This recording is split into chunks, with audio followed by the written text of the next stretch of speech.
Sargon of Akkad hates having to defend the administration of Donald Trump. Hello everyone, welcome to This Week in Stupid for the 5th of February 2017. I'm really fucking sick of talking about Donald Trump, but it seems that we literally cannot do anything now but talk about Donald Trump. So we're going to talk about Donald Trump, and I'm really sorry, but you just have to hear the things that are being said.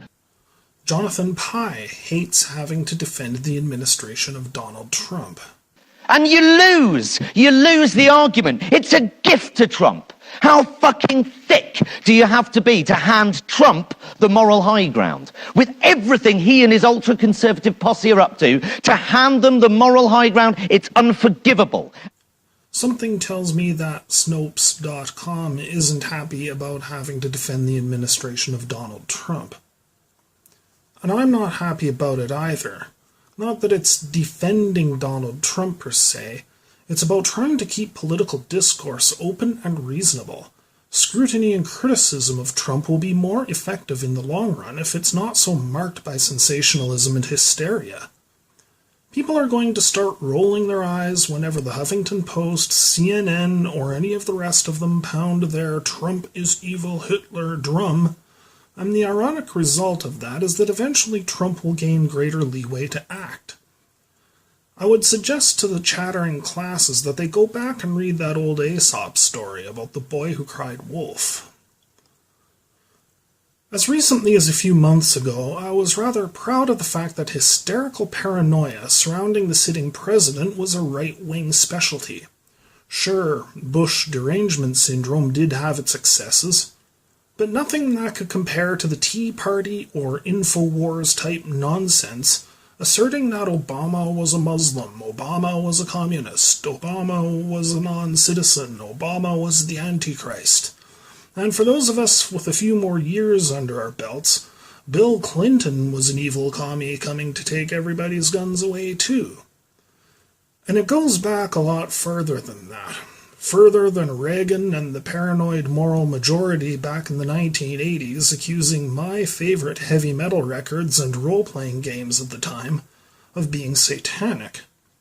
Richard Hofstadter was writing about the paranoid style in American politics as far back as 1964.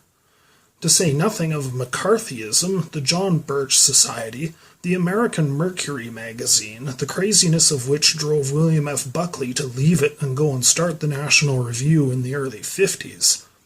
It's even older than that. The Ku Klux Klan in the 20s, the numerous anti-immigration leagues of the late 19th century, and the anti-Illuminati conspiracism going back even farther than that. The progressives, with all of their flaws, are simply smarter than that. Sure, there have been dumb leftists too.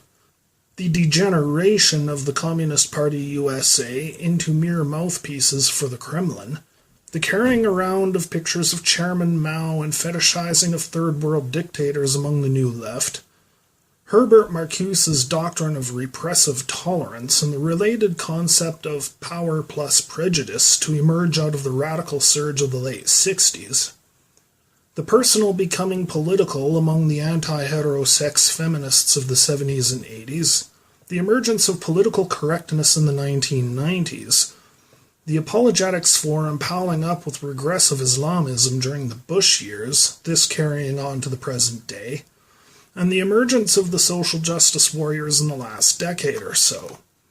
All of it stupid and counterproductive, but widespread hysteria and moral panic akin to the Red Scare or the Satanic Panic was simply not within the purview of left-wing politics. Oh no, not us.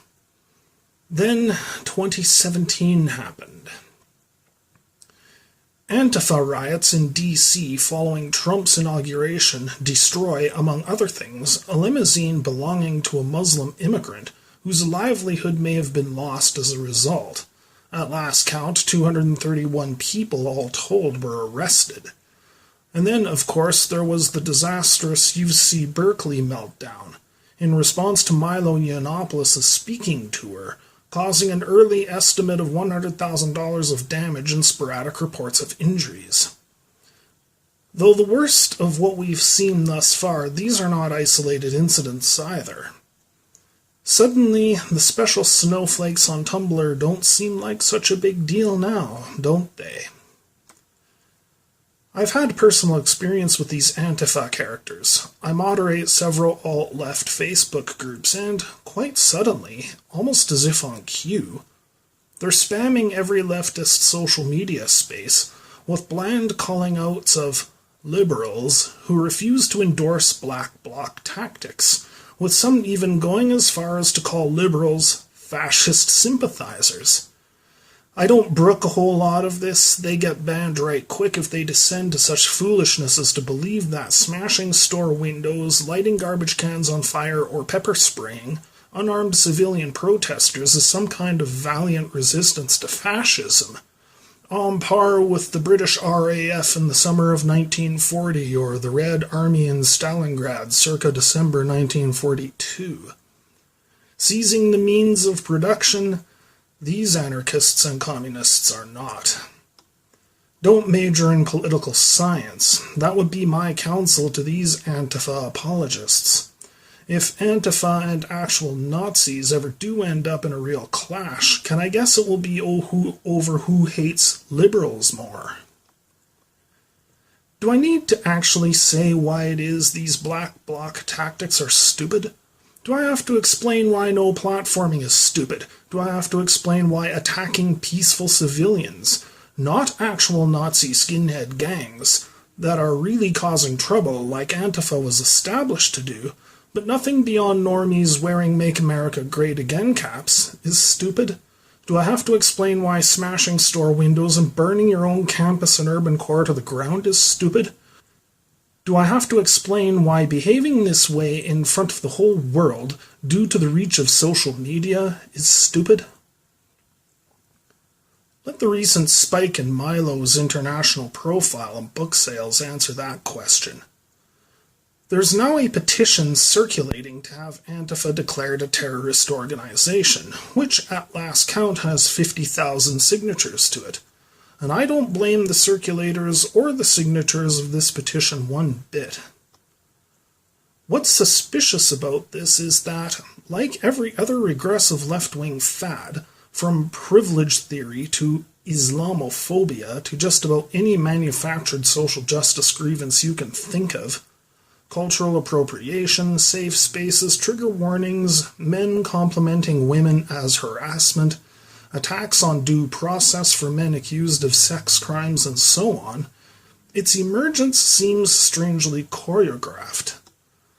Amidst all the hubbub, I keep reading, mainly in right-wing sources, about paid protesters and conspiracy theories surrounding the Clinton Foundation, George Soros, and the like.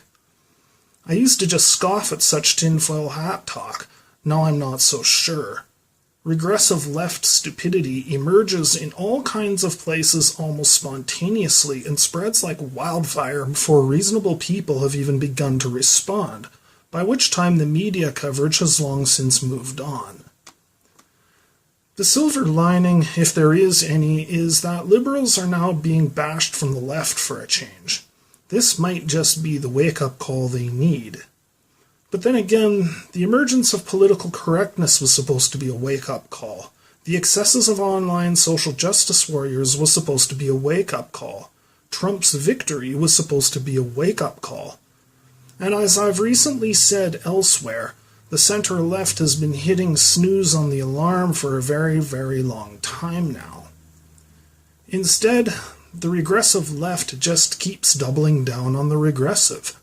Which isn't what we need, because enough bad crap is going to come down the pike from the Trump administration and GOP dominance at both congressional, state, and, fairly soon, the Supreme Court level, that we're really going to need to be on our game. Instead, we're heading in exactly the opposite direction. We're getting conspiracy theories from people who should know better, that these riots were provoked by Breitbart, Yiannopoulos, and the Trump administration to bring about increased federal control over higher education. Because it's always easier to blame a conspiracy than it is to admit your side's screwed up and really has no good ideas. I wonder if perhaps I should consider being a professional protester. George Soros and the Clinton Foundation on one side, Trump, Bannon, Yiannopoulos, and Breitbart on the other, they can bid against one another for my loyalty. Kind of like Clint Eastwood's nameless protagonist in those old spaghetti westerns playing one side against the other. A guy can make a fistful of dollars doing that.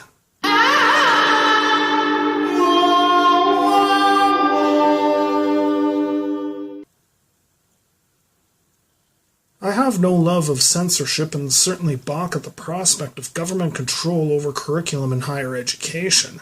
But look at what a disaster the colleges have become in the last quarter century. The censorship going on inside the ivory tower is beyond ridiculous. Something needs to be done. It's been left to fester for far, far too long now.